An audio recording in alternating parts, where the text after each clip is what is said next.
खूप बाली दिसते तू हसताना, मी तुझा बाजीराव तू माझी गोरी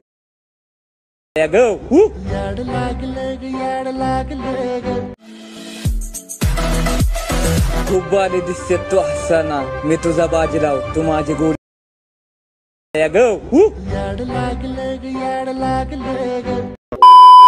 स्वागत आहे मित्रांनो पुन्हा एकदा तुमच्या भावाच्या YouTube चॅनलवरती, ज्या चॅनलचं नाव आहे RS क्रिएशन.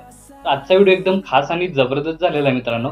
जरा स्किप न करता शेवटपर्यंत व्हिडिओमध्ये वापरले जे बीटमार्क आणि शिकेबी प्रीसेट याची जी लिंक आहे ती मला आपल्या वेबसाईटवर मिळून जाईल. त्यातून तुम्ही इझिली इम्पोर्ट करू शकता अलाइट मोशनमध्ये. त्याचं आपण व्हिडिओमध्ये वापरले जे मटेरियल आहे याची लिंक तुम्हाला आपल्या वेबसाईटवर मिळून जाईल. त्यातून तुम्ही इझिली डाउनलोड करू शकता आणि यूज करू शकता स्टेटसमध्ये.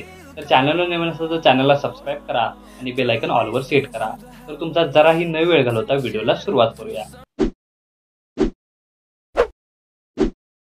जय श्रीराम जय शिवराय मित्रांनो. तर सगळ्यात पहिल्यांदा अलाइट मोशन ओपन करून घेतल्यानंतर सिम्पली आपला प्रोजेक्ट्समध्ये यायचं आहे. आता प्रोजेक्ट्समध्ये आल्यानंतर आजच्या व्हिडिओमध्ये जे तुम्ही डेमो बघितल्याप्रमाणे स्टेटस क्रिएट करण्यासाठी आजच्या व्हिडिओमध्ये लागण्यासाठी आपल्याला बीटमार्क आणि शेकेबी प्रीसेट आपल्या वेबसाईटवरून इम्पोर्ट करून घ्यायचे आहेत अलाइट मोशनमध्ये. आणि अलाइट मोशनमध्ये आल्यानंतर सगळ्यात पहिल्यांदा बीटमार्क प्रीसेट ओपन करून घ्यायचे आहे. आता ओपन केल्याबरोबरच बघू शकता की व्हिडिओमध्ये वापर जे लिरिक्स आहेत ते इथे तुम्हाला प्रोव्हाइड केलेले आहेत. तर इथं काय करायचं आहे, सगळ्यात पहिल्यांदा स्टार्टिंगला येऊन खालील प्लसचे नाव क्लिक करून मीडियामध्ये जायचं आहे. तर मीडियामध्ये गेल्यानंतर अशा प्रकारे तुम्हाला इंटरफेस दिसून येणार आहे. तर सगळ्यात पहिल्यांदा अशा प्रकारे तुमचा एक इमेज ॲड करून घ्यायचा आहे. तर ॲड करून घेतल्यानंतर वरती 3 डॉटला जाऊन फिल कंपोजिशन एरिया या ऑप्शनला क्लिक करायचं आहे. आणि क्लिक केल्यानंतर याची जी लेंथ आहे ती आपल्याला बघू शकता. इथं काय करायचं आहे ती 6.3 या सेकंदाचे बीटमार्कपर्यंत वाढवून घ्यायचे आहे. तर वाढवून घेतल्यानंतर 6.3 पासूनच परत एकदा खालील प्लसचे नाव क्लिक करून मीडियामध्ये जायचं आहे आणि तुमचा सेकंड नंबरचा इमेज ॲड करून घ्यायचा आहे. ॲड करून घेतल्यानंतर नेक्स्ट स्टेप काय करायचं आहे की परत एकदा वरती क्लिक करून फिल कंपोजिशन एरिया या ऑप्शनवर क्लिक करायचं आहे आणि मूव्ह अँड ट्रान्सफॉर्मेशनमध्ये जाऊन इमेज आहे तो सेट करून घ्यायचा आहे. तर बघू शकता अशा प्रकारे इमेज ॲड करून घेतल्यानंतर याची ही लेंथ 8.28 या सेकंदाच्या बीटमार्कपर्यंत करून घ्यायची आहे. आणि त्यानंतर काय करायचं आहे की आपल्याला 6.3 या सेकंदाचे बीटमार्कवर येऊन परत 7.4 या सेकंदाचे बीटमार्कवर यायचं आहे. आणि इथं इमेज लेअरला क्लिक करून बरोबरच त्याच्या खाली या इमेज लेअरचे 2 भाग करून घ्यायचा ऑप्शन दिसतोय त्याच्यावर एकदा क्लिक करायचं आहे. त्याचबरोबर 8.1 सेकंदाच्या बीटमार्क येऊन परत एकदा कट करायचे आहे. आता कट केल्यानंतर बघू शकता की आपल्याला 6.3च्या नंतर हे 3 लेअर दिसून येतात.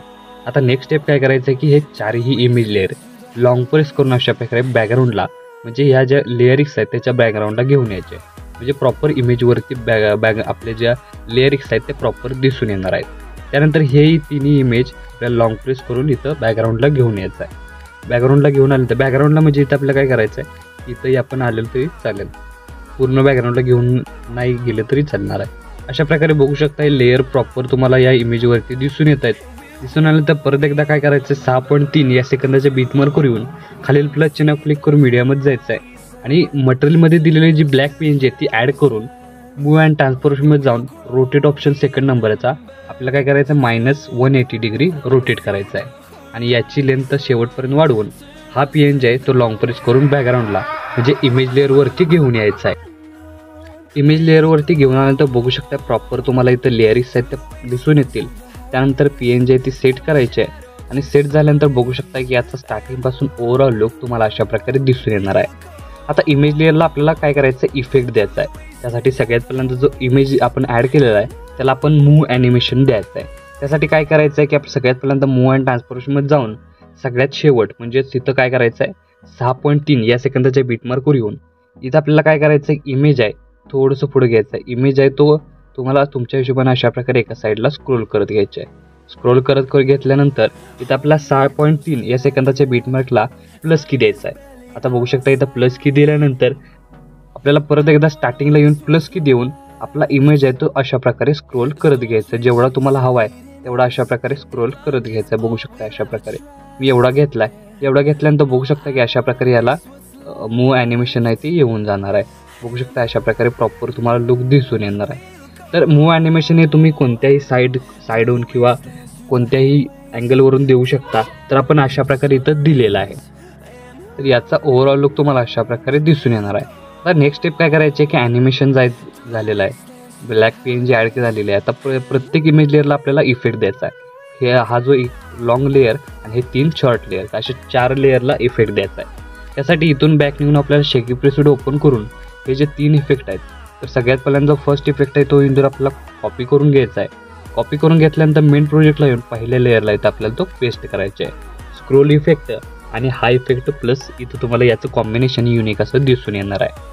तर अशा प्रकारे इफेक्ट पहिला अप्लाय झाल्यानंतर परत इथून बॅक निघून शेकी प्रेस ओपन करून हा जो सेकंड इफेक्ट आहे तो इथून आपल्याला काय करायचं, कॉपी करून घ्यायचा आहे. कॉपी करून घेतल्यानंतर परत एकदा मेन प्रोजेक्टला येऊन सगळ्यात पहिल्यांदा तिथं आपल्याला काय करायचं आहे की 6.3 या सेकंदाच्या बीटमार्कला पेस्ट करून एक इमेज मध्ये सोडून 8.1 सेकंदाला पेस्ट करायचे आहे. त्यानंतर बॅक निघून परत एकदा शेकी प्रेस ओपन करून लास्ट इमेज लेअर म्हणजेच बघू शकता अशा प्रकारे हा लेअर आहे तो इथून आपल्याला कॉपी करून घ्यायचा आहे. कॉपी करून घेतल्यानंतर मेन प्रोजेक्टला येऊन जी मधील आपली राहिलेली इमेज आहे त्या लेअरला म्हणजे 7.4 या सेकंदाच्या बीटमार्कला पेस्ट करायचे आहे. तर पेस्ट झाल्यानंतर याचा स्टार्टिंगपासून ओव्हरऑल लुक तुम्हाला अशा प्रकारे दिसून येणार आहे. तर आपला स्टेटस आहे तो इथं क्रिएट झालेला आहे. तर याला सेव्ह करण्यासाठी काय करायचं आहे की वरती ॲरोचिन्ह एकदा क्लिक करायचं आहे. क्लिक केल्यानंतर व्हिडिओचं ऑप्शन सिलेक्ट करून एक्सपोर्टवर क्लिक करायचं आहे. अशा प्रकारे आपला स्टेटस आहे तो HD मध्ये सेव्ह होऊन जाईल. तर आजच्या व्हिडिओमध्ये एवढंच मित्रांनो, भेटू पुढच्या व्हिडिओमध्ये. तोपर्यंत काळजी घ्या.